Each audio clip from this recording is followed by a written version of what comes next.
I'm not used to seeing you on my left. You look different. On Wednesday, February the 14th, happy Valentine's Day to everybody, at 6 p.m. in the Eastpointe City Hall. Please call the roll. Councilmember DeMonico? Here. Councilmember Lucido? Here. Councilmember Kleinfeld? Here. Councilmember Owens? Here. Mayor Pixley? Here. Our first item is a presentation and a discussion of the 2018-2024 draft capital improvement plan. So I would presume that Partners is go first. Partners is going to go first. So they're towards the back half of the packet. And as shown on the screen, this is their presentation, which you all have.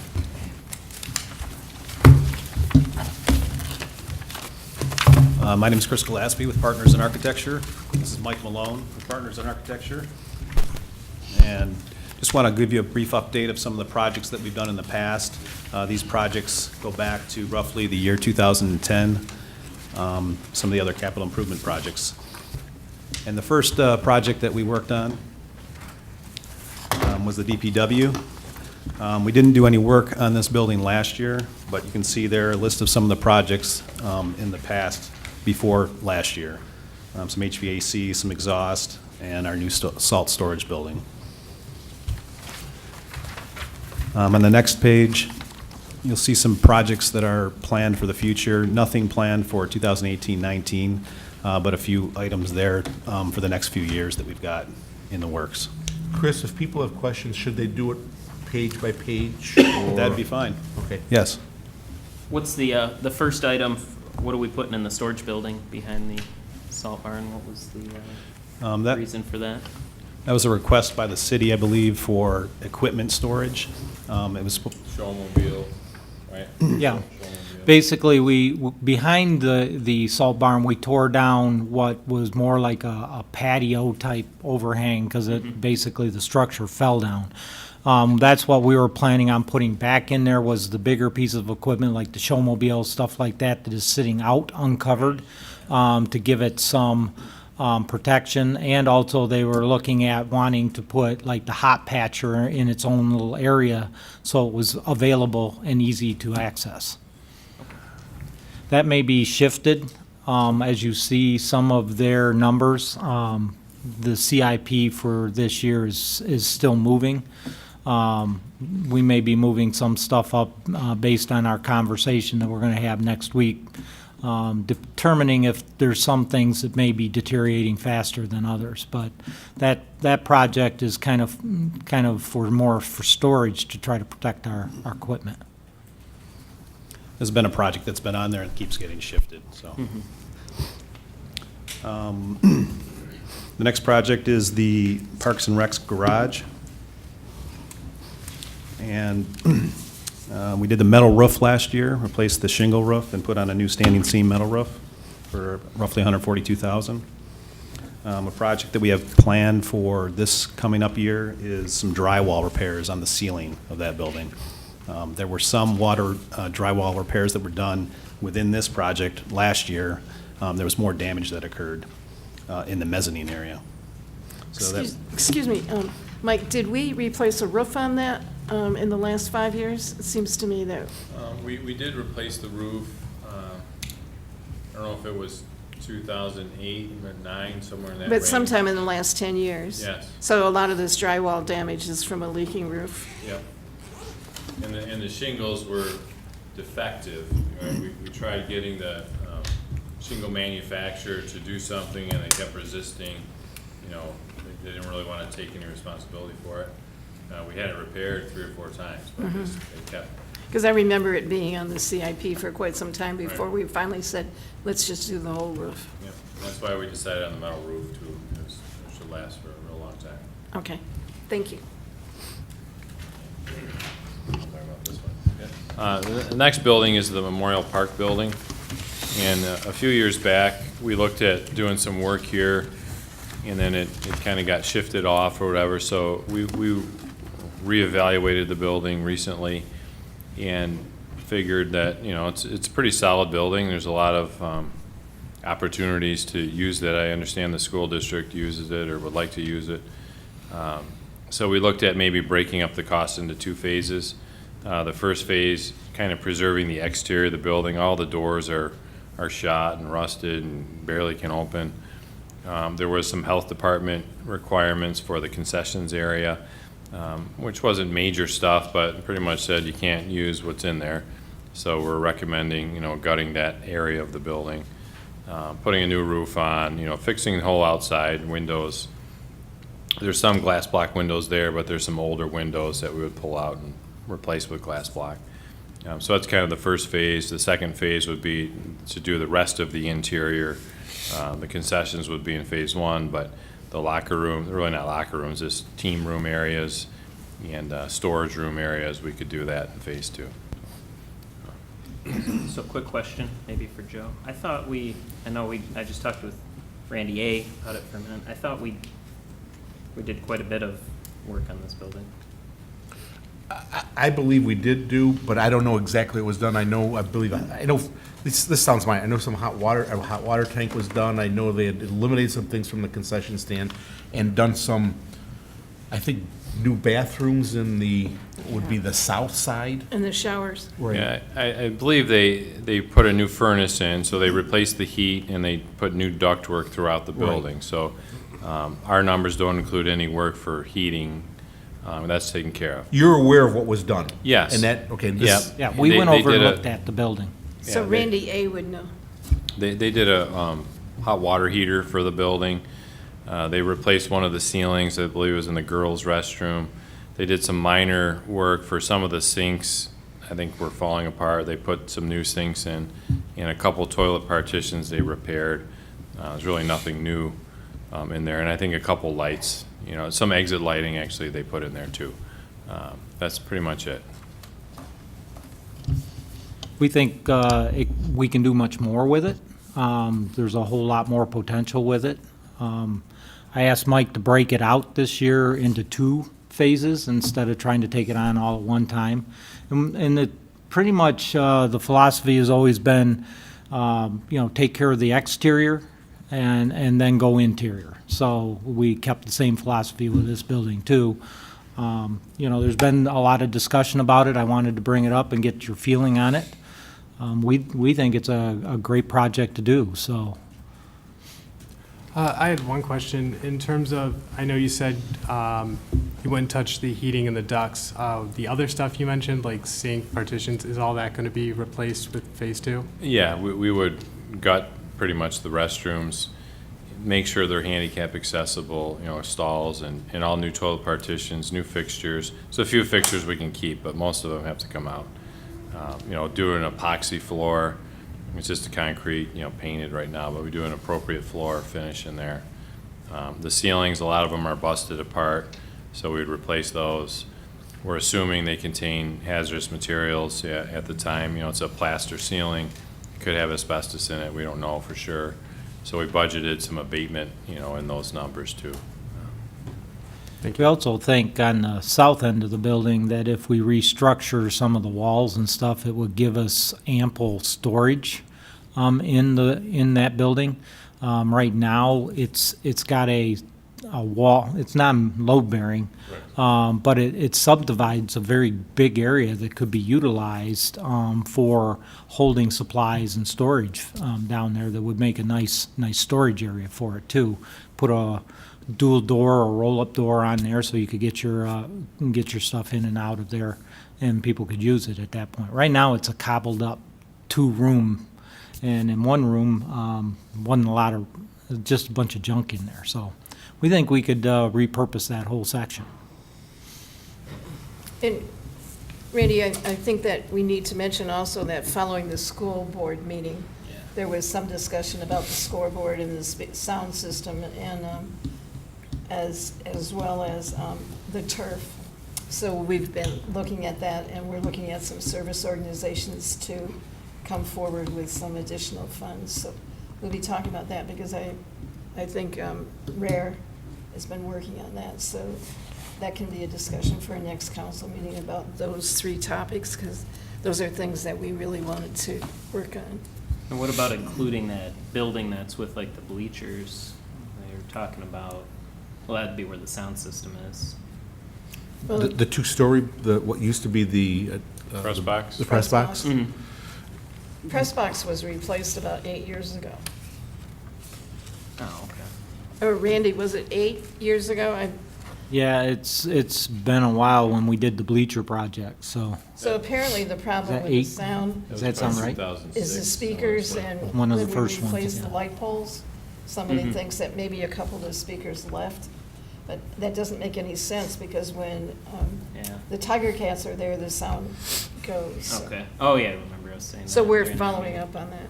Okay. You speak too softly. Right? That's my word. Going to the library? Okay, for the library, we've been doing some projects pretty consistently there, as you can see. Last year, we did some more interior improvements, specifically on the employees' restroom, the library manager's office, and we renovated the library entry as well. And you can see those are the last two projects there. Then we also did some exterior landscaping on the whole front of the building. So for next year, we don't have anything planned. We've got a couple projects off in the future, some air conditioning, and some window lintels. At the fire station, we didn't do anything last year as well. The year before, we did the roof completely and some kitchen exhaust, as well as a generator. For next year, we have some terrazzo flooring cracks that need to be repaired. And that's about it. There's some other items on there. You can see some other projects for the next couple of years. And those cracks are in the apparatus bay, so a couple of them are quite large. So we'd really like to get those fixed. Yeah, they're all on the first floor. At the police department and the district court, we didn't do any, Fire station? Pardon me? I don't see anything about any plumbing work. And I've heard that they have some issues over there with the toilets and then the drains where the trucks sit all go into one spot. And because of all the crud that comes off the trucks, they're all corroded, there's some old cast iron piping. And we've been seeing a lot of bills come in for cleaning out. basically, yeah, they have to break out the crud in there. And I was talking to Chief Volkerts today, and he said that at some point, they probably have to rip it all out, including what's in the walls. Has that come up in any of the discussions? Not lately, but we can reevaluate that. And, you know, there should be a sediment tank somewhere that most of that crud, I suppose, would get collected in and then sucked out. So that maybe that's not functioning, or there's maybe not one present. Based on when it was built, probably not Yeah, present. yeah, so we could look at doing that. Yeah. Okay.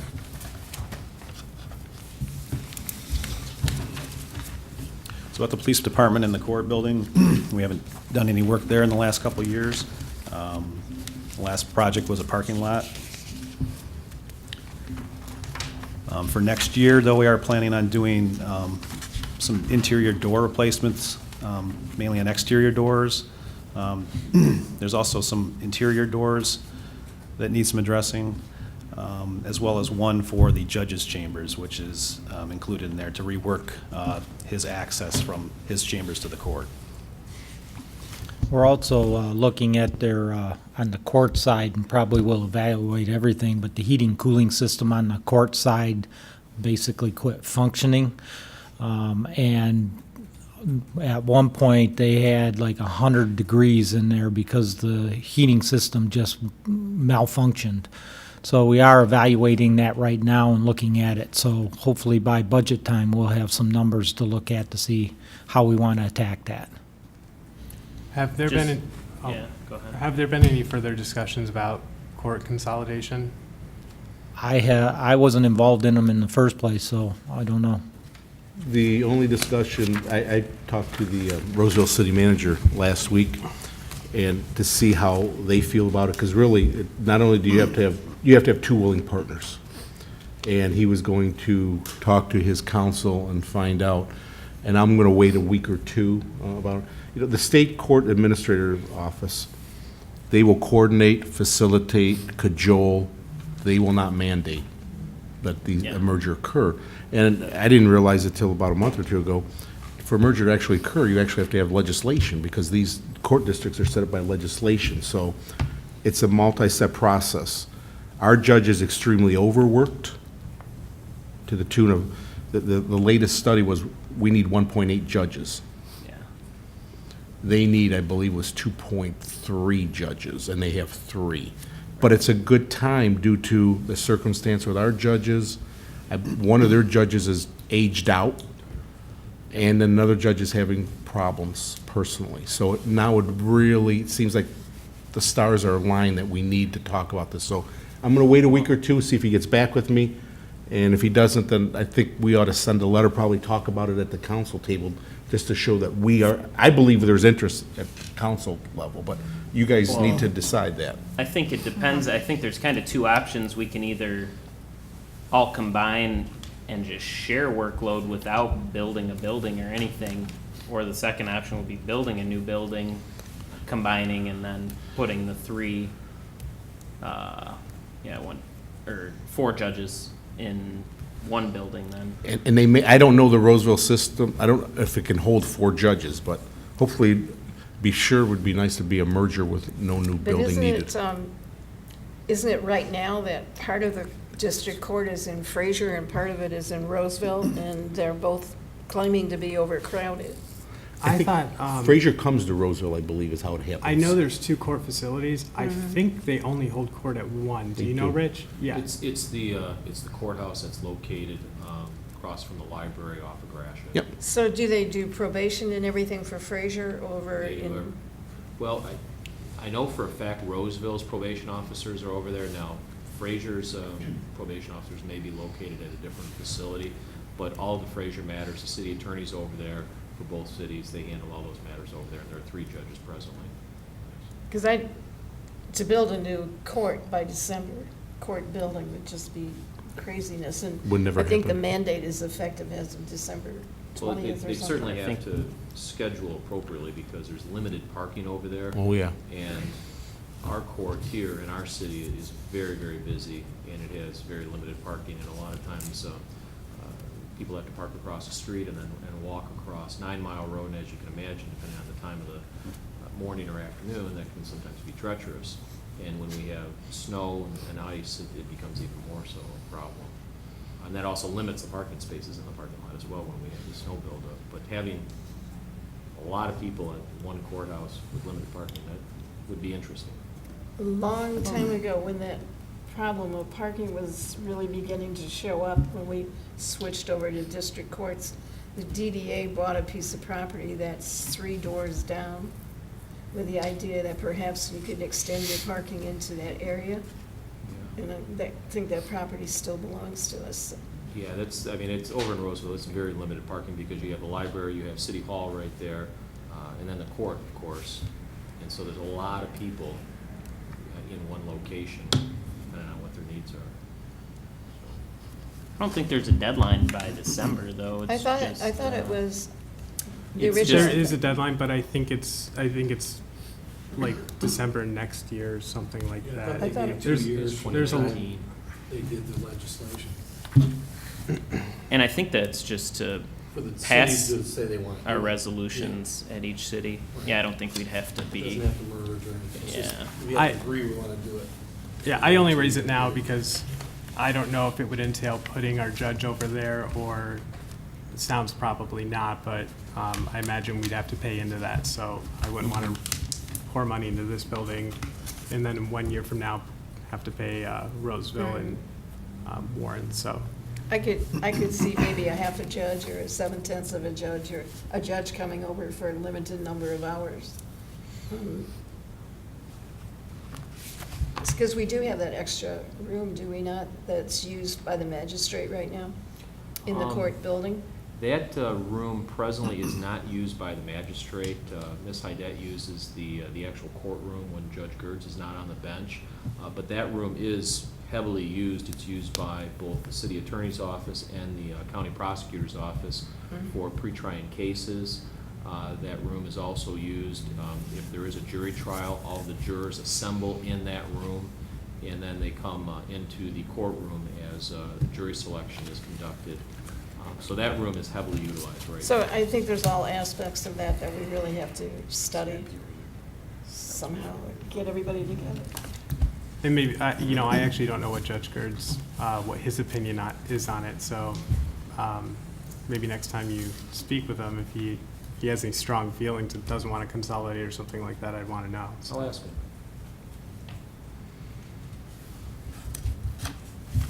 Okay, City Hall? So City Hall, this beautiful building we haven't really done anything on. Last year, the parking lot was replaced, as you all probably know. And for this year, we're planning, there was a couple requests. One was a sunshade at the council entry here on the south side of the building. Apparently, a lot of sun comes in there, and it heats up pretty good. So we're looking at possibly doing that, as well as a digital message sign at the main entry down here. What does a What does it what heat a up? sunshade can? Yeah, what does that mean? I don't think. It's basically to cover the door area over here. In the summertime, we have a problem with the sun hitting it directly, and it gets so hot that it actually is ruining the mechanism of the door, and you can't grab it. So basically, we're talking about just putting a canopy or a metal canopy of some sort out far enough to get it enough shade to protect the door It itself. actually warps the frame where the door, you have to push it closed, it won't just close on its own. There's so much heat in the summer. And what we propose, we don't have an image to show you, but it would be like a horizontal, almost like a flat canopy, but there's no roof to it. It would have like louvers on it, so it blocks the sun, but water drains through it. We didn't really come up with a total detail yet, but that was the most cost-effective solution that we could find quickly. But we could put a roof over it if that was a desire as well. Trying to maintain the aesthetics of the building. It's such a beautiful building. That you So, designed? Of course, yes, we did. We're very proud of this building, we really are. And it's almost 10 years old. It looks great. I mean, you Yeah. guys are maintaining it quite well. Thank you. Is there any way you guys can put some heat in this room? It's always cold. And then in the council room, we have no heat. So I don't know, when it was built, you wanted us to be cold or? That wasn't in the drawings to put heat? Well, Because we it's can heat look that's into in it. the hallway, but it's no heat that goes in there. And Okay, we actually have to buy a heater so that it can warm up Space that heater. room. Yeah. All right. And it's always cold when we have meetings. And so, I don't Okay. know. Well, we'll look into that, and maybe Yeah. there's a controls issue right now, or maybe we need supplemental heat, so we'll check into that. Okay, thank you. I think, remember when, at the very last minute, we changed the position of the council? Initially, the council was supposed to be over there on that wall, and just before we finalized all the plans, it was switched over here. There were a few changes towards the end, yeah. That So could have it- been one. maybe the heating area from that, gets really hot in the summer too. so. We're evaluating the whole system. So we plan, they just finished the whole building assessment on every aspect of the building. We're gonna go over that next week, put a full schedule that you see for other buildings together for this one. Because obviously, we want to maintain it at the level we have it at. Are there any maintenance, now that it's 10 years old, any maintenance things we should be doing that are not, these two things I wouldn't really call maintenance? Yeah, there's a few things in the report that we're actually gonna review with Randy next week, and we'll probably pull some of those out and put them in the CIP. They're not big dollar items, but. Well, I just want to make sure that we don't do what we did with our last city hall. Exactly, right.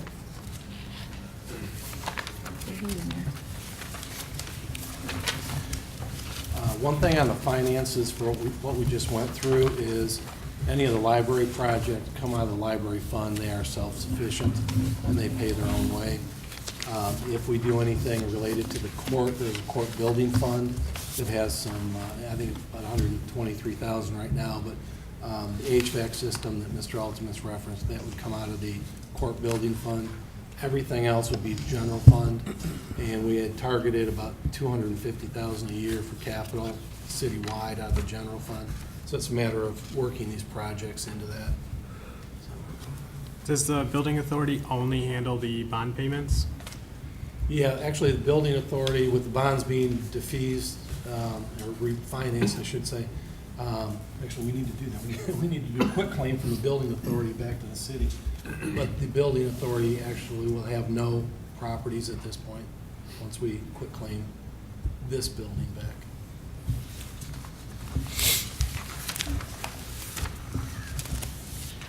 Any questions? Thank you. Great job.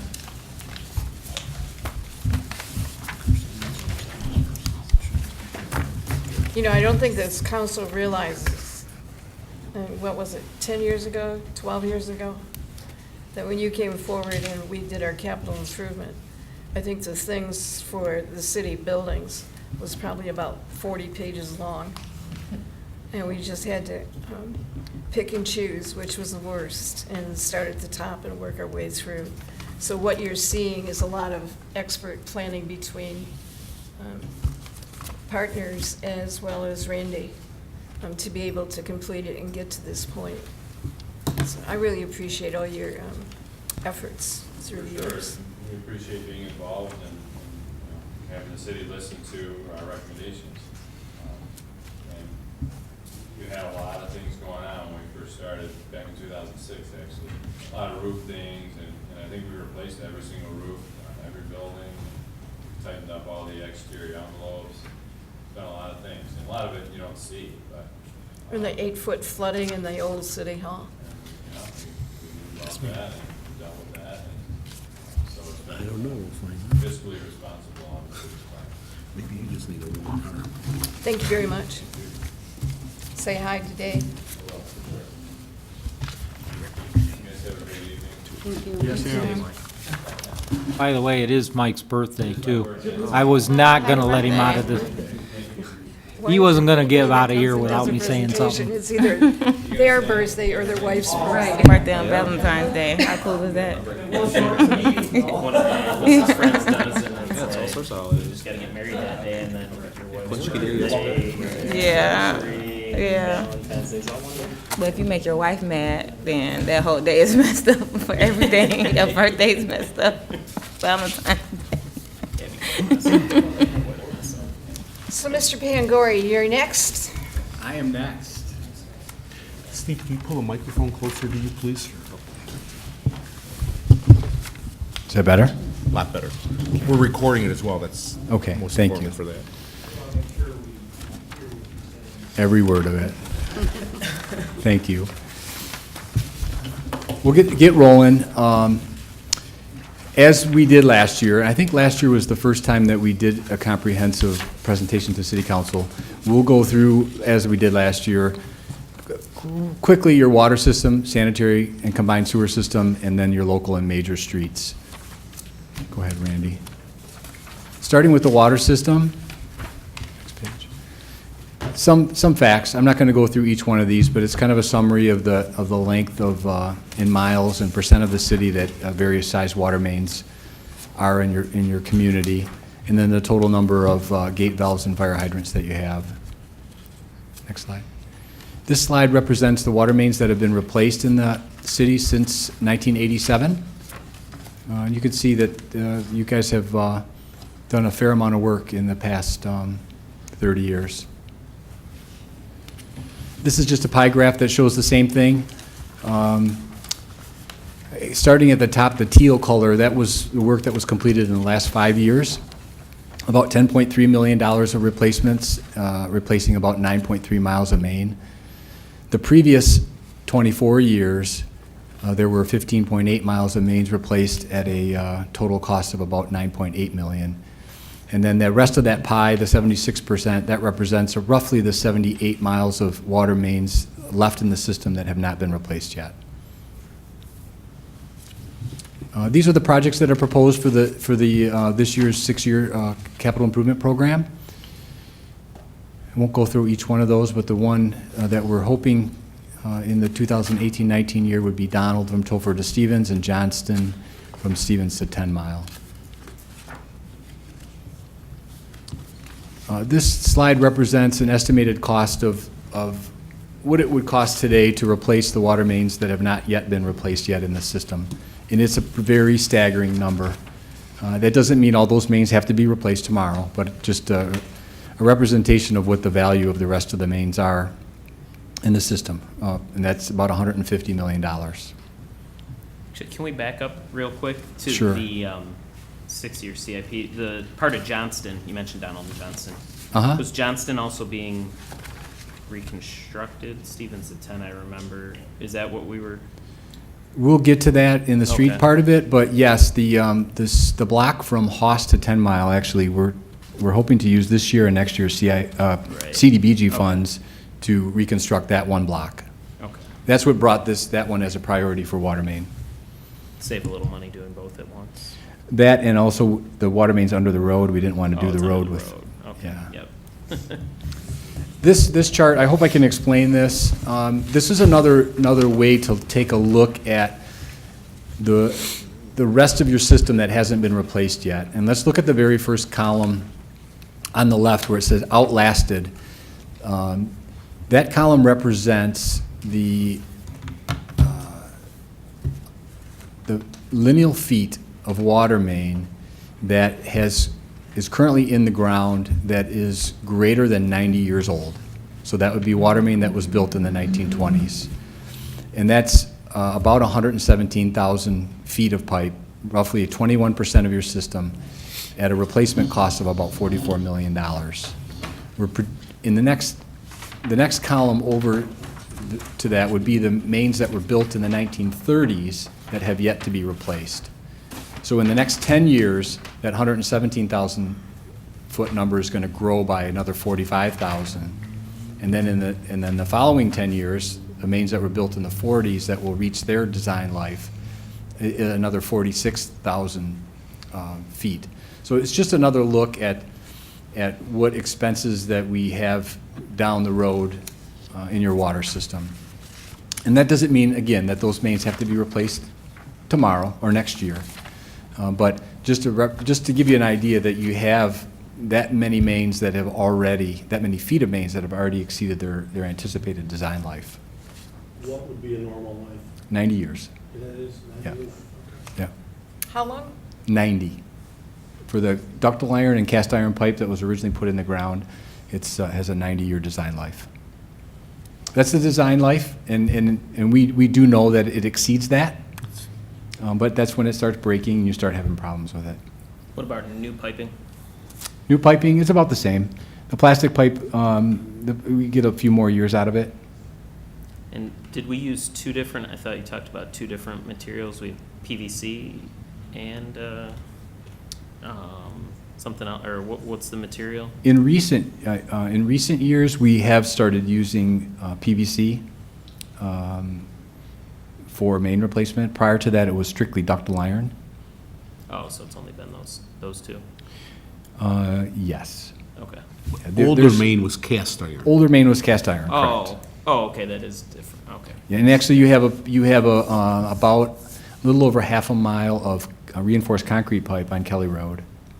That's a water main pipe also. And down in some areas, I think they removed the last of the wood water mains. Right, I haven't seen any of that here in the city, but I'm sure there was a day when they used wood. I have some pictures from newspapers where they were taking them out along Crescentwood.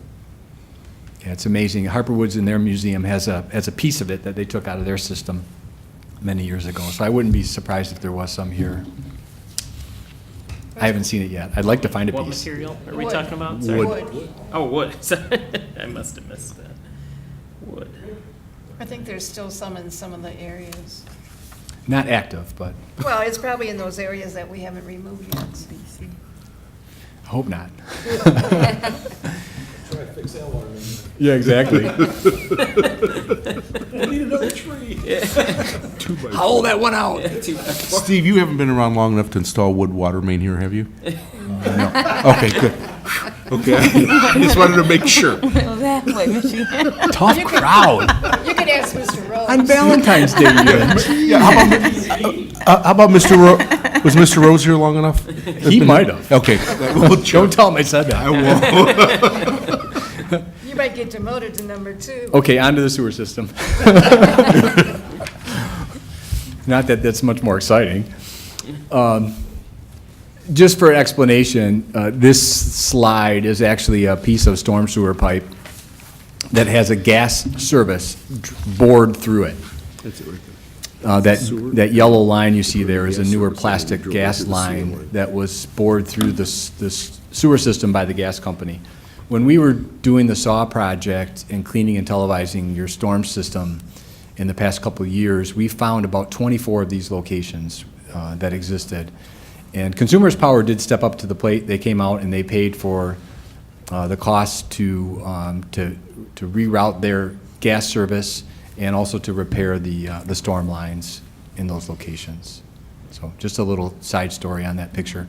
Sewer facts, similar to water, this is a summary of the different types and lengths of sewers that you have in your system.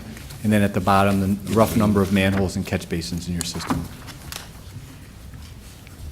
In the separated sewer area, which is the northeastern 20% of the city, and this is a breakdown of the different pipe sizes that exist in that area. And then in your combined sewer system, it's a breakdown of the different lengths per group of sizing in those areas also. And this is a pie chart that represents the same type of data. Approximately 80% of your community is served by combined sewers and 20% by separated sewers. This is a map that shows a history of the closed caption TV inspection of your sewer system. And it's just for reference. It represents it shows the areas within the city and the years that they were televised and inspected.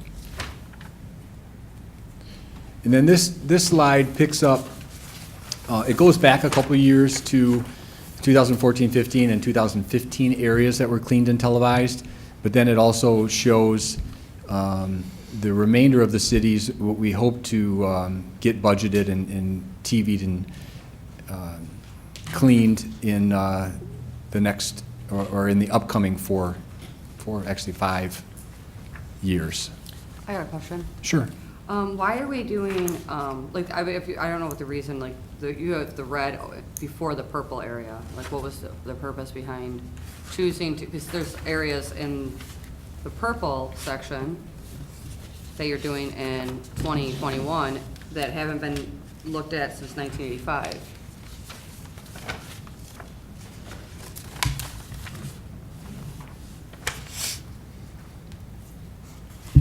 Swap it. On the very edge. Yeah, along the There's very like one edge, street. 85, Right. 97, the That- gray was 92. That particular line was, there were issues with that line. That was one of the very first lines that the city of Eastpointe actually lined with in situ form in the, I think it was in 1987 or 1988. That sewer was basically replaced with a trenchless lining technology. We can double check that area with the DPW and see if they're experiencing more issues in that area than the one to the north, and we can flip-flop those. That's not a problem. I was just wondering. No specific reason, just trying to find a normal sequence to go through the city with the program. This slide represents the foul-up repair work that is done to the sewer lines after they're TV'd and cleaned and we identified the defects. Then typically the city would go back in the year later with a rehab contract to repair those lines. So as we talked about at the last council meeting, the green area was cleaned and televised back in 2015. Those repairs have not been made yet, and that was approved by City Council, and we're working on plans and specifications for that project currently. And then we just projected out the balance of the city based upon the cleaning and televising that would occur. Looking back for the last 6 years, this is kind of a summary of what you've spent on cleaning and televising, sewer lining, and excavation repairs.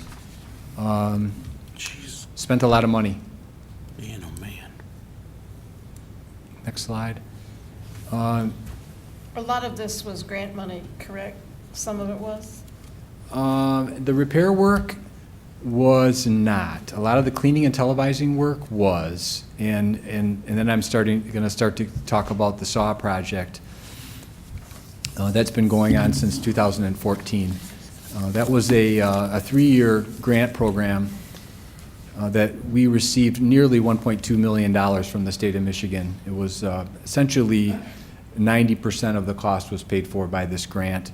And that allowed us to go through and clean and televise your storm sewer, your storm sewers within your combined sewer area, and then your separate storm sewers in the separated area.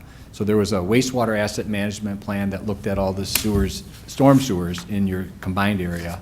And then there was a stormwater asset management plan that looked at the storm sewers in your separated areas. So out of that study, we've been able to accurately map the location of all of your underground storm pipes that connect the catch basins. A lot of those were blind connected. They were connected underground, and we didn't know how they were connected. Now we have a very good map that indicates how they are connected. We also know the condition of those lines. We identified on the wastewater side, over your entire system, we're projecting currently about $18 million in need over the entire system. And flip to a cheat sheet here. You should send that map over to consumers so they stop drilling through our. You're right, right. Well, they're well aware of the problem. Of that 18 million, about 13 of it we consider a priority, and we worked that 13 million in about $2 million per year in the capital improvement program going forward, which we'll see in a minute. On the storm sewer end, up in the separated area of the city, we identified about $2.3 million in storm sewer needs. About 1.9 of that is a priority, and what we're doing there is we're proposing to budget about $260,000 per year for the next 8 years to address those defects in that system. Here's the proposed 6-year CIP. The first two projects were projects that were presented to you at the last council meeting and approved by council. We plugged in for the next fiscal year another $640,000 for manhole and catch basin rehab and replacement. As you are aware, there are a lot of structures in the city that are in need of attention. We hope to take a big bite out of that this year, but we'd like to do some more of it next year, or recommending that you do. And then we're continuing on with the cycle of cleaning and televising a section, identifying any repairs that are necessary, and then fixing those repairs the following year. The benefits of a water and sewer capital improvement program, first from the water side, it helps in increasing water pressure and flow. It creates better fire protection and home water use. It reduces the number of water main breaks. I can remember in the early 90s, late 80s, when you guys were experiencing 150 water main breaks a year. I don't know what the number is now, but I'm pretty sure it's a lot smaller than that. It reduces your water loss or unaccounted for water. It creates a more uniform distribution of water throughout your city. Next slide, Randy. How many main breaks do we have this year? 2017, you know? I don't remember the number. I want to say like between 40 and 50 is what I recall, but I don't know the exact number. That's what I remember. But we've had like 5 in the last week, I think, just because of the cold weather and the warm weather and the soil heaving and everything. So this is the time where we usually get all the water main breaks. Correct. Continuing on with the benefits on the water and sewer side, it reduces the number of emergency repairs that create sinkholes, road cave-ins, and sewer backups. Those firefighting things where you're reacting and not planning ahead. And cost. If we can address these, particularly on the sewer side, if we can address these repairs to those rear yard sewers before they collapse, The cost is about a quarter. It's about $100 a foot on average to go in and trenchlessly repair a sewer line with either lining or pipe bursting or other types of trenchless techniques. But if the sewer gets to the point where it's too far gone, we're looking at upwards of $400 a foot to fix those, that type of repair. And it's a proactive plan to address your aging infrastructure versus a crisis fix. Now, what are sewers made out of then, usually, or like, what is? The majority of your sewer system is vitrified clay pipe, or referred to as VCP. Okay. And that's because the clay is very resistant to the sewer gases, and it doesn't deteriorate. Yeah. It is a brittle material, and it has a tendency, once it starts to crack, to break up. But it served the city pretty well. There is also concrete pipe in the ground. There's some plastic pipe in the ground. Most of it's clay.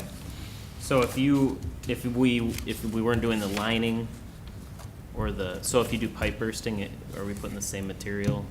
No. What We're would we typically, put in? with pipe bursting, we're typically pulling back high-density polyethylene pipe. It's a black, solid plastic pipe. Okay. It's fused above ground, and it gets pulled in, and it has no joints. Oh, I saw this sitting on one of our Did you? streets the other year. Yeah. Yeah, okay, yeah. That's one of the projects, it was cool.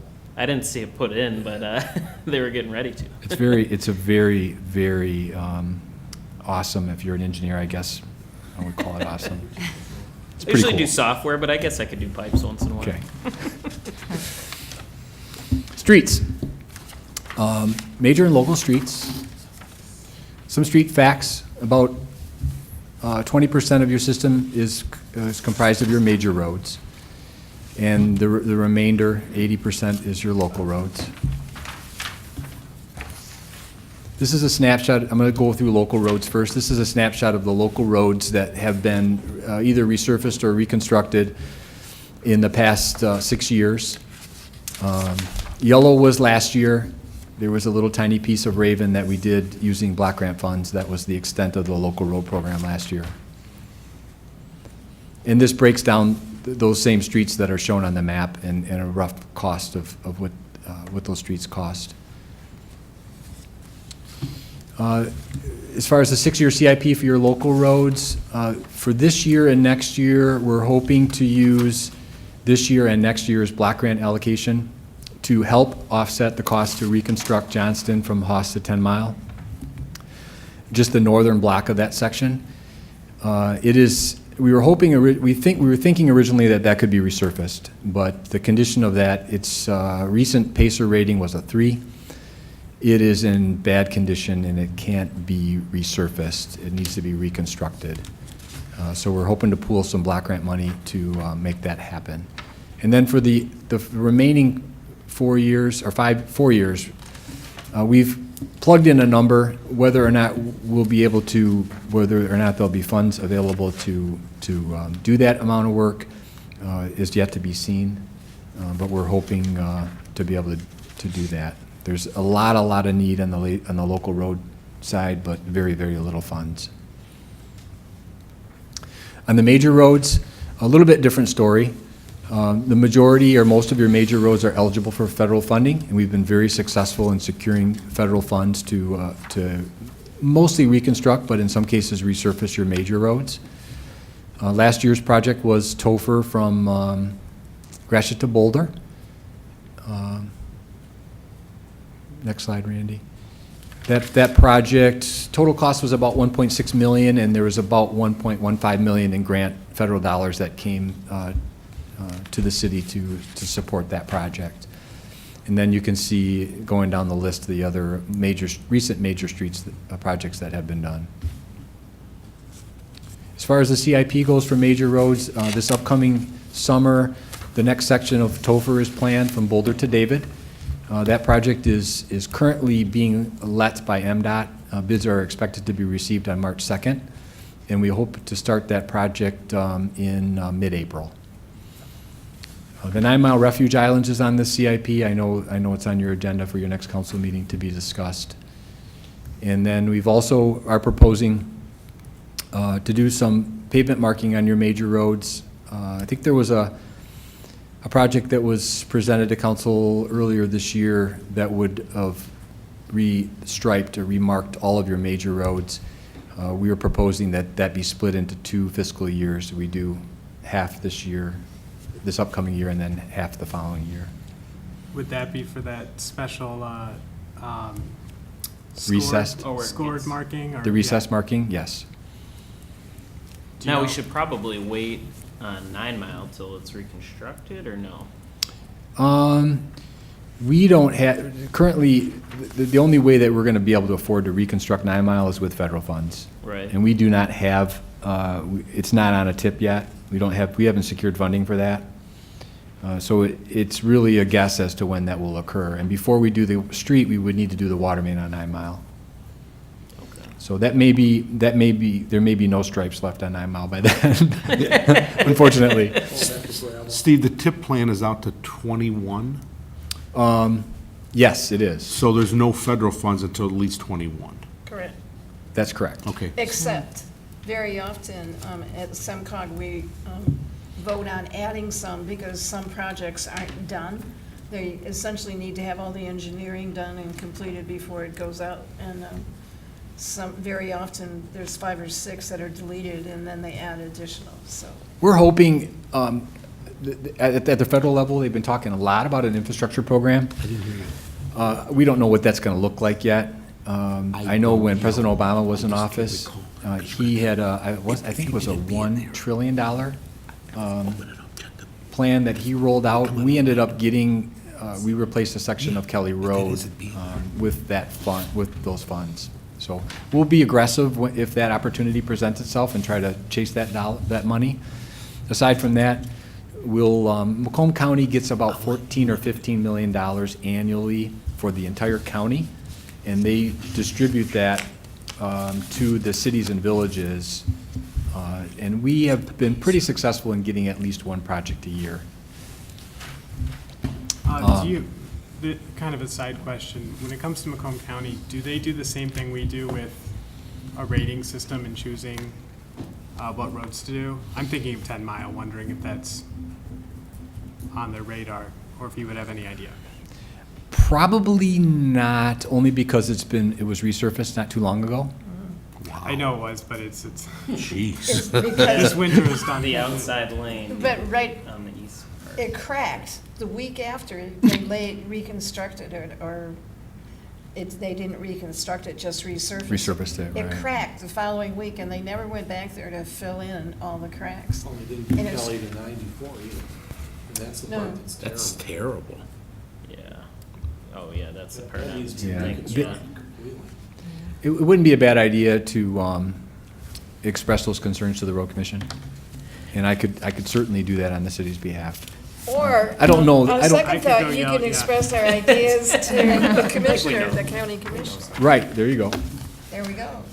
And 8 and Gratiot is getting real rough too. In between the two, it's Um, really bad. Yeah, just like in the intersection there. It's really That's bad. federal. Just south of where it was surfaced, like just south there are some, actually, well, maybe that's, I don't know, do we patch Gratiot, or does MDOT? We do. We do?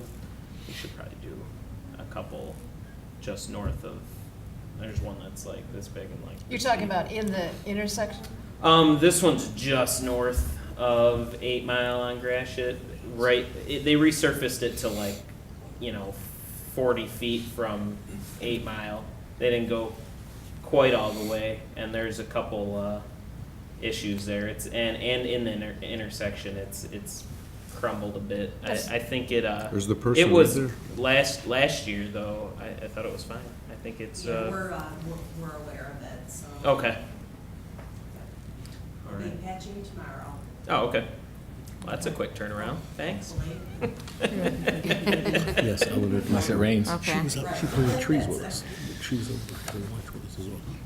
Just to kind of wrap up, if you can go back one more slide, Randy, I just want to point one last thing out. Currently on the Transportation Improvement Program, which is, we call it the TIP, that's the projects that have, that are approved for federal funding. We, aside from Topher that we're gonna do this summer, the next project we currently have on is in 2021, and that's Old 8 Mile from Vernier to Beaconsfield. That's the last item that's shown on that list. These are our future TIP-funded projects. These are ones that are planned but not yet funded. So these are the ones when there is a call for projects from Macomb County, or if there's extra money that comes down from the feds. These are the projects that we run up the flagpole and try to get funding for. Looking back the past 5 years on local roads, there was about $6.66 million spent. It covered about 3 miles of roads. A lot of those were associated with sewer and water projects. On the major road side, about $15.6 million was spent to work on about 5.6 miles of roads. And overall, over $22 million was spent in the past 5 years. A pavement condition survey. The most recent one was conducted this past summer. Our official pacer rater from our office rode with acting city manager, Mr. Marucci, and rated all 100 miles of roads within your community. We use RoadSoft software and the pacer rating system, which is consistent with the state requirements. It's a simple rating system from 1 being the worst to 10 being the best. Next slide. This is a summary of the results of the past summer's ratings. You can see how many miles fall in each rating category. And down at the bottom, your average pacer rating was a 5.32. Do you know what other communities' average would look like? How does ours rate? It's not bad, actually.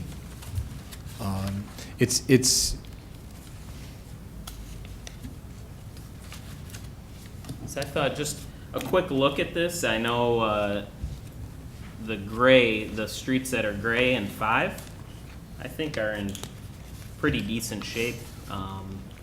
Once you get to 4 or 3 or 2, those are bad. But there's most, it looks like, yeah, is like gray or higher. So I don't know. I just was curious what other. If you go to places like, right now, Clinton Township, some of their streets. Yeah, there's one street's like all patch the whole and block. They have a huge millage on their ballot coming up for local I street. was out there today, it was bad. And that's, the county handles like all of their roads then, right? And, so, but they're gonna do a local millage with the county, right? Yeah. Okay. So, taking a look real, I guess, from a 3,000-foot level of what the cost would be to repair all your roads. And this is very, very rough, but we took a look at what the recommended repair is typically for each of these rating blocks. The streets rated with a 7 and an 8, they're really in good shape. They just need to be joint and crack sealed. The streets from a 4 to a 6 generally is just either resurfacing or pavement patching. You have a lot of concrete roads, so those could just be patched. And then streets with a rating of 1 to 3 would typically need to be reconstructed. And those total just over $100 million in needs. So kind of in summary, your water at 150, combined sanitary sewers just under 18 million, storm sewers around 2 million, streets at about 100 million, so there's nearly 300 million in needs. Don't be shocked by that number, it is a big number, but like I said earlier, it's not something we have to do tomorrow, but it's something that we should be aware of. I had a general question, because I know that we have an issue with combined sewers. What does that look like under the ground? Are there literally just 2 pipes next to each other? There's actually just one pipe. I'm sorry, separated systems. Oh, separated How system? does that look? Yes, there are 2 pipes in the system. Typically, a separated system like between 9 and 10 Mile Road from Schroeder to I-94, that part of your city is separated. And generally, there's either a sanitary sewer in the backyard of those homes or out in the street right away, and then there's also a separate storm sewer also in that street right away.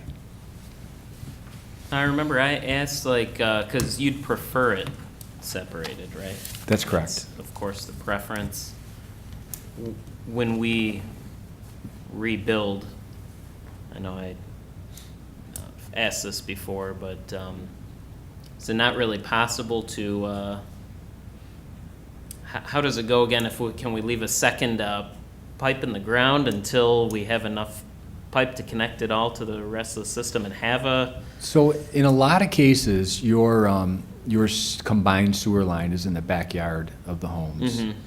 And in that particular case, the catch basins that are draining the road, at some point mid-block usually, or at the Okay. street intersection, they run between the houses and then tie into the combined sewer.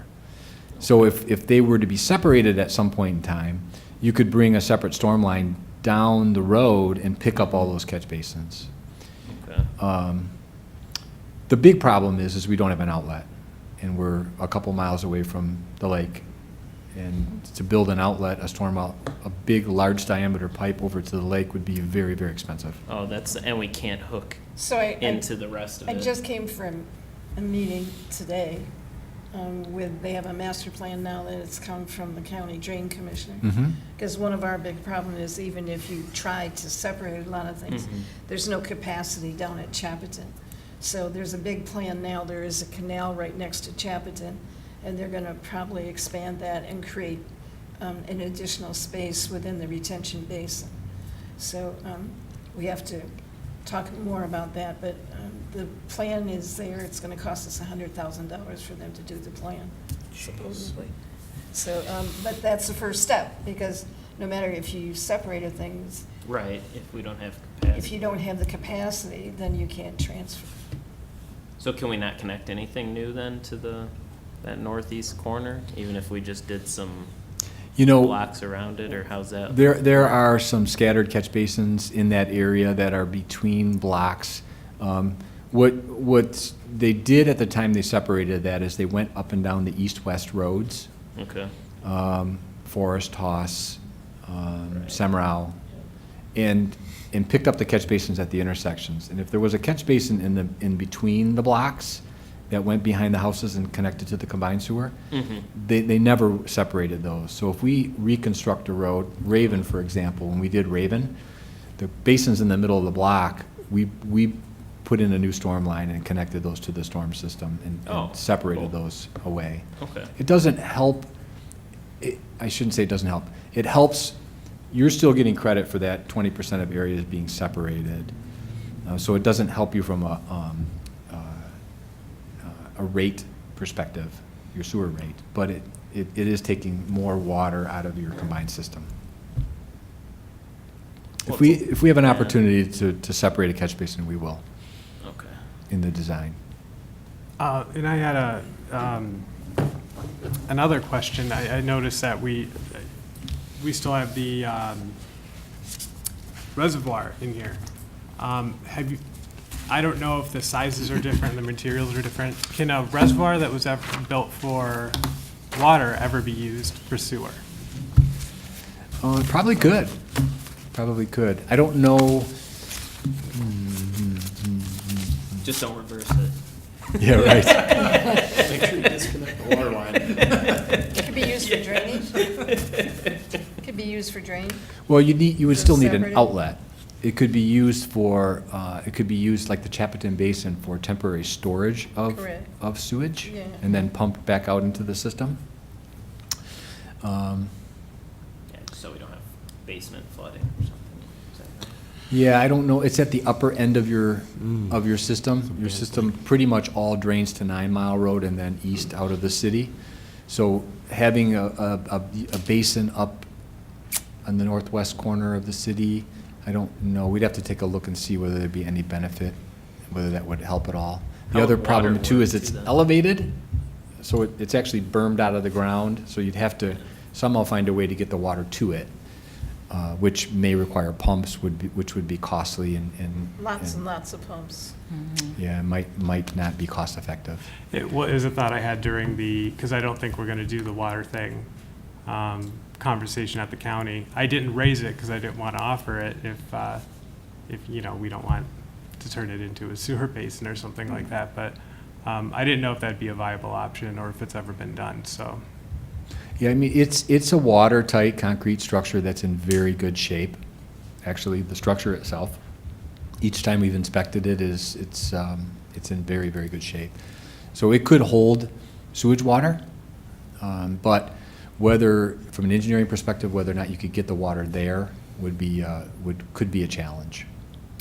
So with the GLWA changes in value, is it still advantageous for us to fill it during the night and then pump it out during the day to the residents? The last time we looked at that, there was about 11.5-year return on your investment if you were to go at it alone. The only way I think everybody concluded that it would be beneficial is if Roseville were to somehow join in and offset that cost to get it back running again. And since that study, the GLWA has gone to more fixed rate and less volume. So I think the benefit is shrinking. Over Or time, getting larger. Well, the payback is. And that's what, longer, yeah. yes. And especially now, we've lowered our rates or decreased the rate increase for next year with the recently signed agreement. So Well, with Flint coming in on the GLWA too, was there for a while without Flint's money, then they still had to make up for the loss of Flint's cost.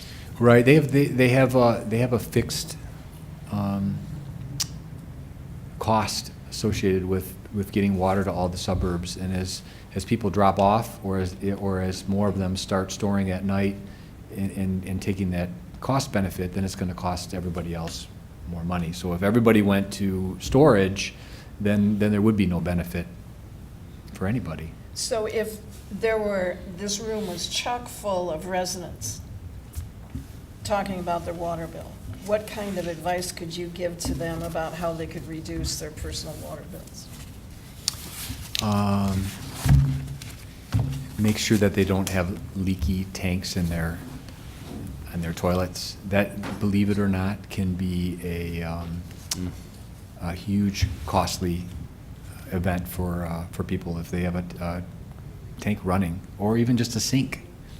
I think with the technology that we have, a lot of that stuff shows up in the meter readings, and I think there's follow-up when the water department sees that kind of activity going on at a residence. If I could ask one more question about the reservoir, because you were saying about being at the edge of the system. If we are filling it with water at night, then who would be using, would it only be a portion of the city that'd be able to use that water from the reservoir then, or how would that work? The councilman was talking about if we were to put sewage in it. Right, no, But from a water perspective, what happens with the water is Detroit would fill it at night, and then there's pumps there that we would own, and then it pumps it back into our system, our entire system during the day. So you're feeding your entire system with that 1 million or 2 million gallons of water that's in the reservoir during the daytime.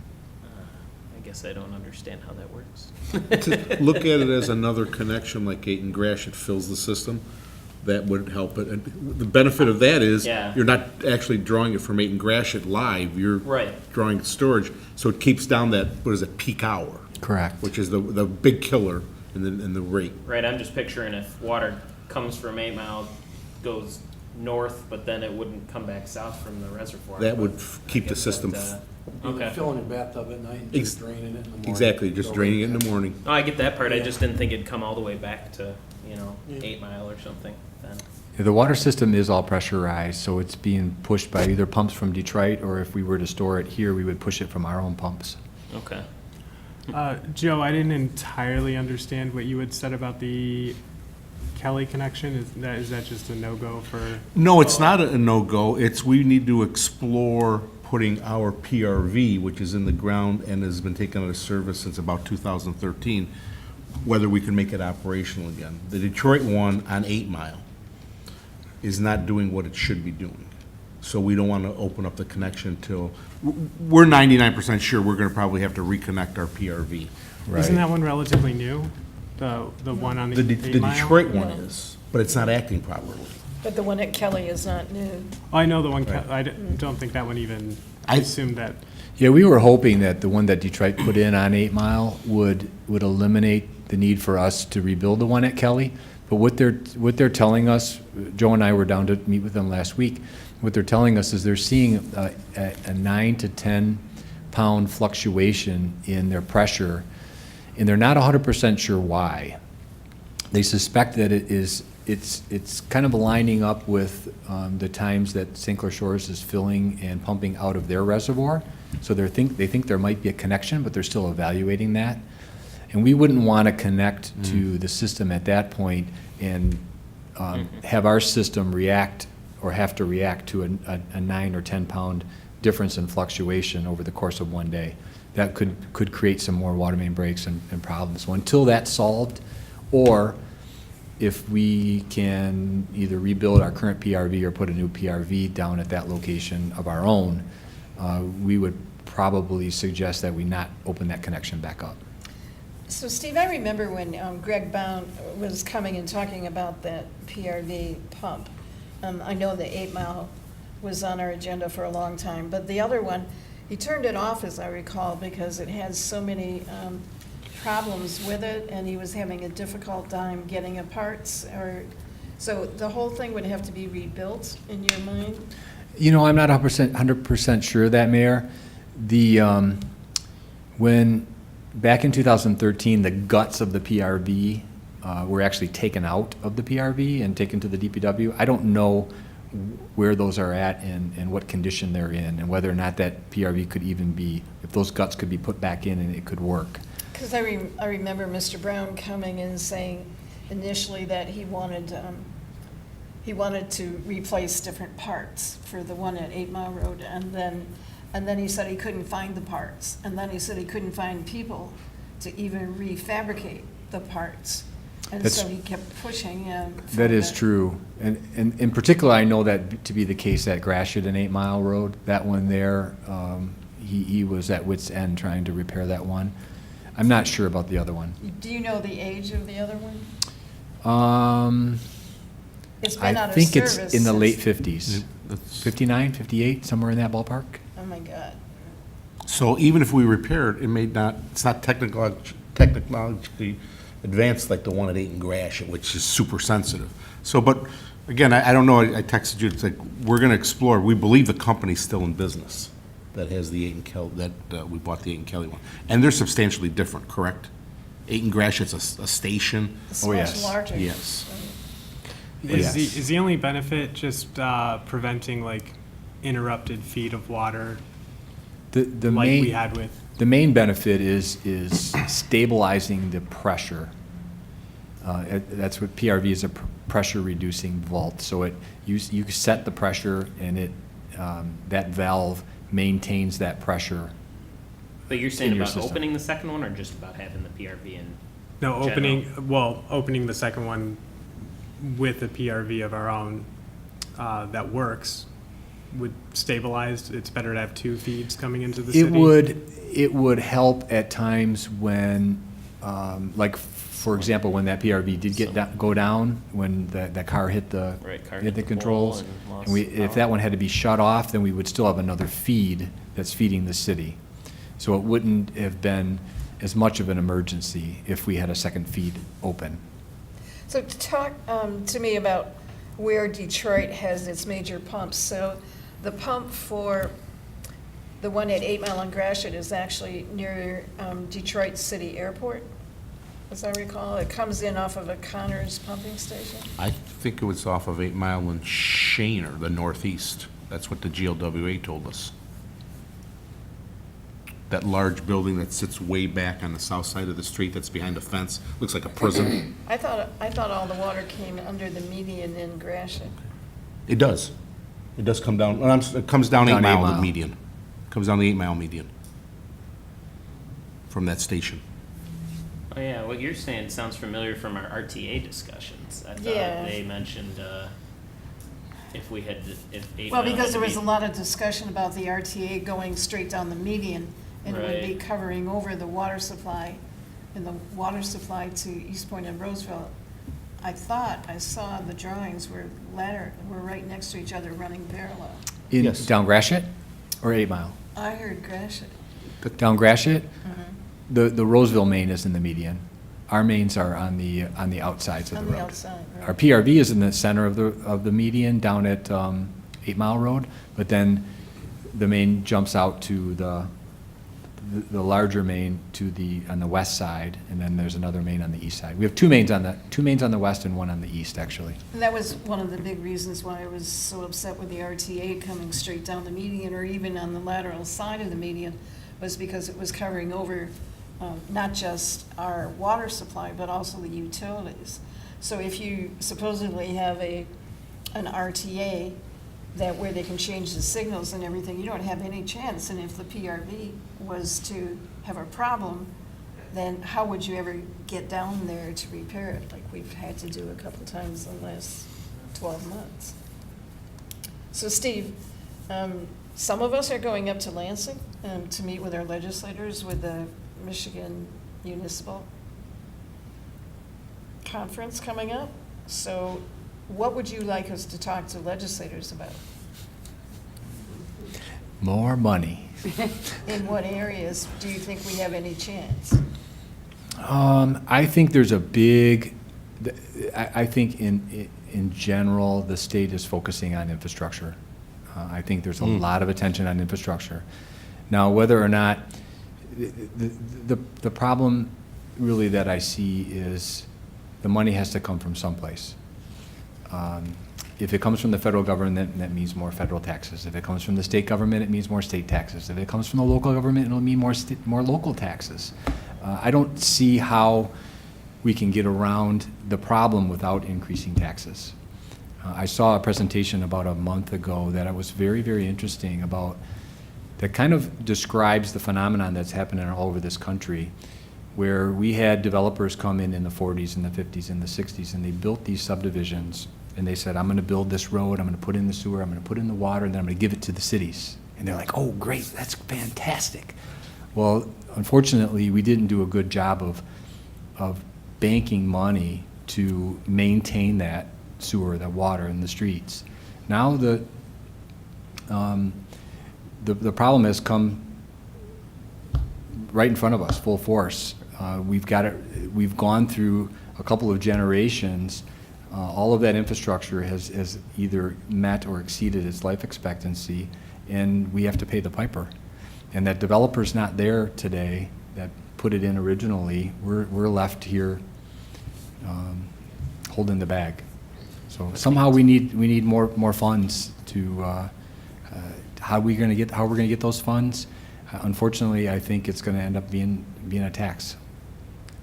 Governor Snyder released his budget proposal, I believe, thought it had more funds for transportation. It did. I know. Put us 175 million For in the the whole budget. state. We would get 202,000. And that's above the 600 million that that was part of the road package. So, but that has to pass, right?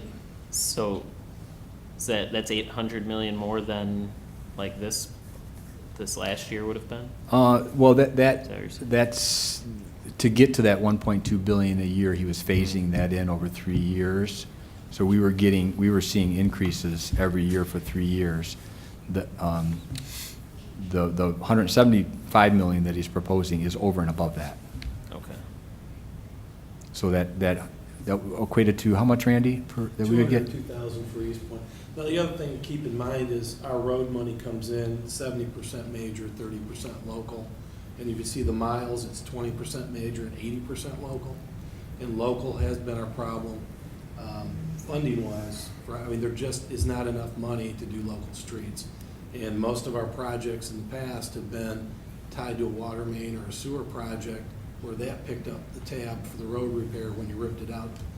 And then local street might have to pick up half of a road instead of all of it.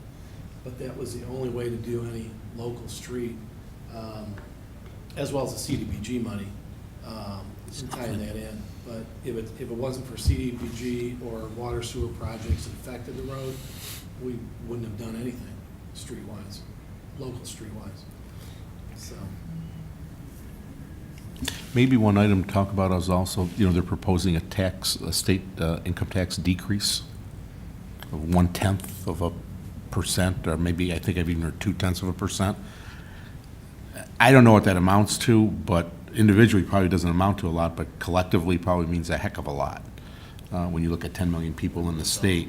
So like I said, I like to get as much money as I can, but another $19 a year doesn't really make a difference to me.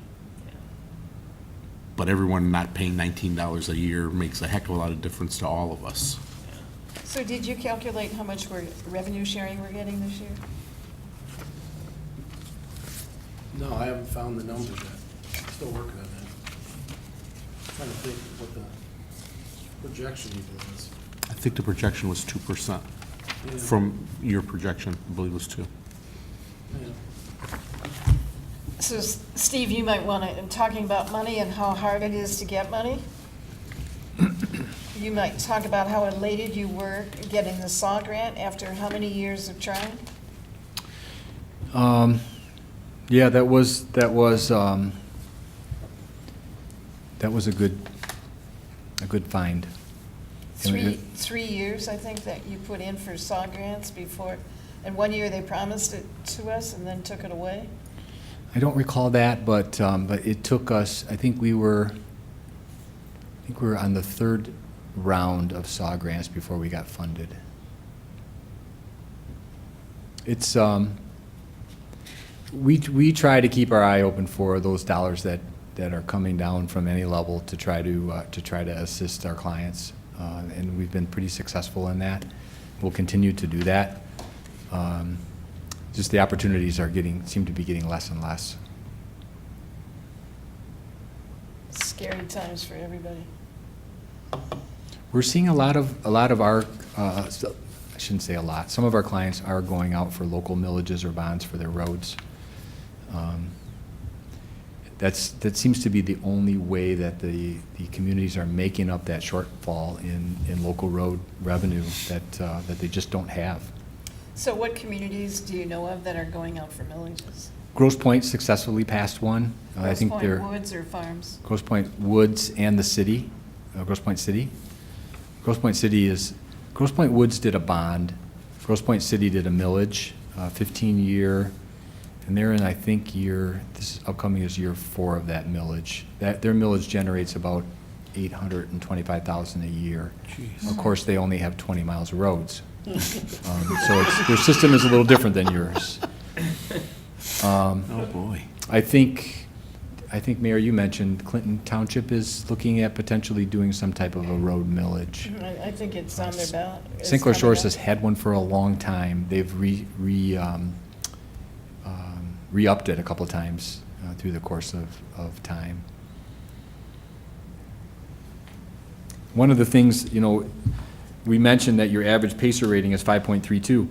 You've got a big chunk of your community that falls with a rating of 4, 5, or 6. Those are the roads you want to grab now and make them 7s or keep them at 6s before they fall into becoming a 3. Because when they fall into a 3, that's when they have to be reconstructed and the cost escalates. Well, we're doing the ceiling, right, between 8 and Topher? Is that, Yes. Yep. From, Yep. I don't remember from which street to which street. I think it's Gratiot West, isn't it? And then these 3 streets.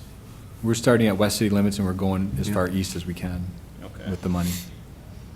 Yeah, so that's a lot of 5, 6, and 4, 5, 6 streets.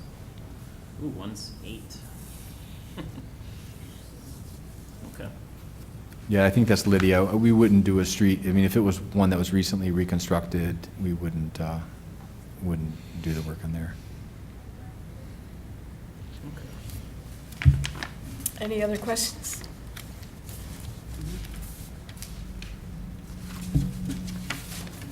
Thank you, Steve. Thank you. We have another item, and that would be the rescheduling the city council meeting date. I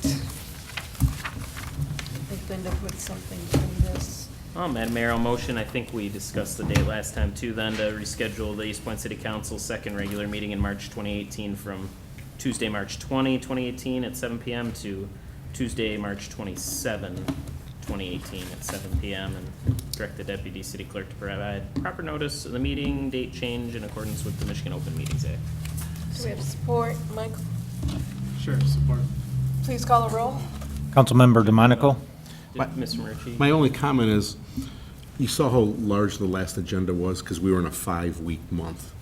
Doing this potentially creates the same thing. I know Tuesdays you set aside for special meetings or whatever.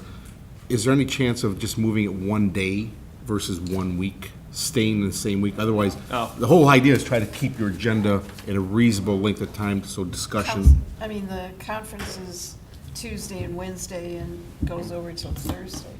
And it's, I don't know if you guys were going I was looking at the 19th. Again, I'm not trying to be convenient Well, for us, I Monday. just, But does the school board meet on Monday? well, but then, Geneva, what's it start do at you- 9 AM? Is your meeting on Monday, the 19th? I thought they were the off weeks. Oh, yeah, they are. They're the off off week. weeks. Yeah, off They're- Yeah, but Yeah, they have we do. special meetings as well. What day? Right, Okay. and they're our off weeks. I mean, it doesn't matter to me. If it's a I'm big, not deal, I just want to say, afraid of you long end up agendas. with that killer agenda for that reason. And then, like I said, if you want to avoid that, that's just my thought is, it's a night you usually won't meet, and I know people usually set Tuesdays aside, but that's why I brought it up. What It day is you It's fine talking with me, about? so it doesn't But The it's, 19th. it's really hard if you're gonna be in Lansing at 9 o'clock. Mayor, I understand, I'm not here to be argumentative, I just wanted to make a suggestion to avoid a 4 or 5 hour meeting so you can give proper attention. Let's do it on the night you proposed, I'm fine with that. Or Thursday night, Thursday night would be. It doesn't gain us much. It doesn't, yeah, and it doesn't gain us much when it's just a couple days off. The 22nd would be beautification, Oh, okay. that Thursday. Right. What is Tuesday and Wednesday? Why we can't do Thursday? You're going to, let's see, that's why we shifted a week. Right. Go with what you had as, I'm sorry I brought it up. That was a good idea, though, because the So last we have a agenda we had motion. was a lot. We have a motion and a second. Anything else? Any other discussion? Please call the roll. Councilmember DeMonico? Yes. Councilmember Kleinfeld? Yes. Councilmember Lucido? Yes. Councilmember Owens? Yes. Mayor Pixley? Yes. And now we have the hearing of the public. Do either of you wish to be heard? 3 of you. Mr. Creech, do you want to come up and use that microphone, please?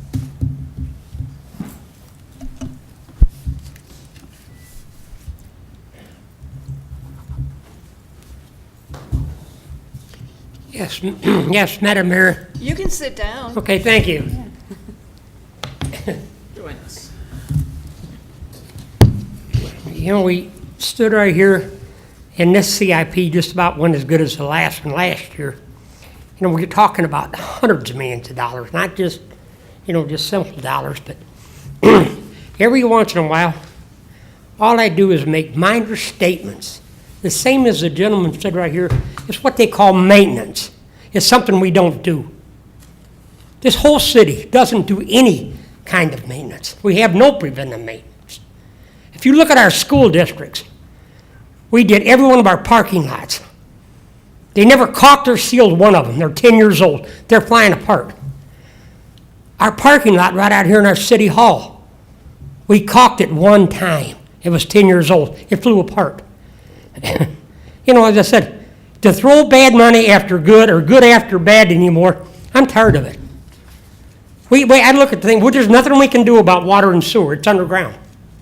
The stuff we have on top of the ground, we still don't do anything about it. We've got contractors that we don't stop from tearing our streets up. We've got so many things that we could do that we don't even enforce. There again too, the gentleman's talking about a 9 or 10 pounds of pressure in our system. Find out what the problem is. We do this, I watched them put in a fire hydrant in front of my house. I'm talking to the gentleman. He said, you got problems. He said, your water pressure is too low. He said, if you have a fire, here, you got problems. We know we got problems. The same, we're talking about water loss.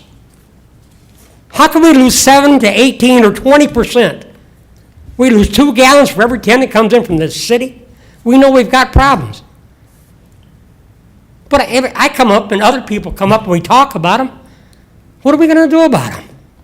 I mean, the same thing about it. I got other things I want to discuss, but I'll just discuss them at a city council meeting. But here we're talking about CIP.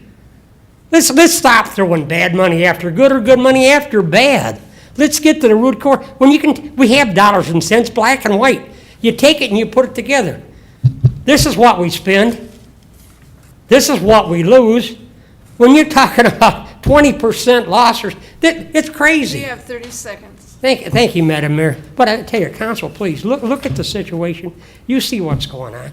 As I said, we can't do anything about water and sewer, but there's a lot of things that we can change and work on. Please, as I said before too, you look at this, what it costs, and he's saying, we fix it? Well, you can only put Band-Aids in, excuse me, you can only put perfume on a pig for so long. I appreciate it. Thank you. Thank you, sir. Did you wish to speak? I just came here to see you guys. Did you wish to speak? No, I'm fine, thank you. I don't see anyone else. All right, let's move to mayor and council reports. We'll start with Mr. DeMonk. Thanks, Madam Mayor. We approved some joint ceiling money at our last meeting, Mr. Creech. We're starting to do more maintenance, for sure. Feel free to forward any ideas you have to us in addition to that. And I thought this was a really good meeting again.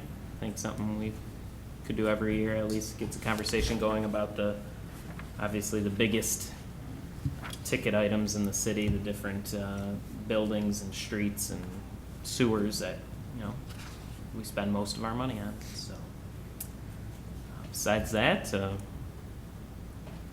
all set. Thanks, Madam Mayor. Thank you. Ms. Owens? I'm glad that the couple people that came out today to actually hear what's going on with the CIP. That's really important to be into your city and see what's going on with your city, which a lot of people complain and don't come to these meetings and wonder why things aren't happening or are happening. I actually had a meeting with Steve Pangore, myself, and it was a 3-hour meeting before I came here earlier today. And so he really broke down a lot of things that I didn't know, and I'm still learning. And it is a lot of stuff that should have been done, which you're absolutely right, that should have been maintained. But also at the last meeting, I know it was your birthday, so you wasn't able to make it. We are doing some of those fixtures now. We are starting to maintain it, so we can complain about the past, but right now in the future, we are maintaining and doing those things that should have been done in the past, but we're going forward in the future. We're doing those things that we should be doing. So that's all I have. Thank you. Mr. Kleinfeld? Sure. I just wanted to say thank you to partners and our Steve Pangori for coming out and doing a presentation for us. Yeah, I just look forward to hearing more about what we can do with the court and kind of planning wisely going forward so we don't fix something up that we end up not using. But happy Valentine's Day to everyone, I guess. That's all I We have. still go out to dinner. Yeah. Mrs. It's early. Lucido? Yeah, I just want to say thanks Steve Pangori and the gentleman that were here from Partners and Architect for coming out and explaining everything and giving us a great presentation. And wish everyone a happy Valentine's Day also. Thank you. All right, well, I'd like to applaud you for going out and meeting with Mr. Pangori. I talked to him a little bit earlier, and he was saying that maybe he felt you, Michael and Sarah, had not been able to spend time with him. Usually when we have a newly elected person, we always spend a couple hours so he can go over a lot of what you heard tonight. But he's very willing to spend some time with you as an individual and ask questions. So, but Cardi, you spent time with him when you were first elected, as I recall. So somehow you got missed when you got elected. But a lot of what he talks about as an individual council person are some of the things that he discussed tonight. So if you're interested, he's willing, and you can just give him a call and he'll set up a time. Mr. Creech, 10 years ago, Mr. Brown came forward, came to one of our council meetings. Your mother would remember this well. And clearly told us that what we needed to do is to get down and start replacing our streets. And if you saw this, you can see it's very difficult to get funding for streets, but what we've done is to maintain them as best we can with the money that we have. But with the sewers, we started getting grants, applying for grants so that we could scope them and do as much trenchless maintenance on our sewer lines. We started replacing our water lines. We have about 100 miles of water line, and we've really done a great deal at moving and replacing the water lines.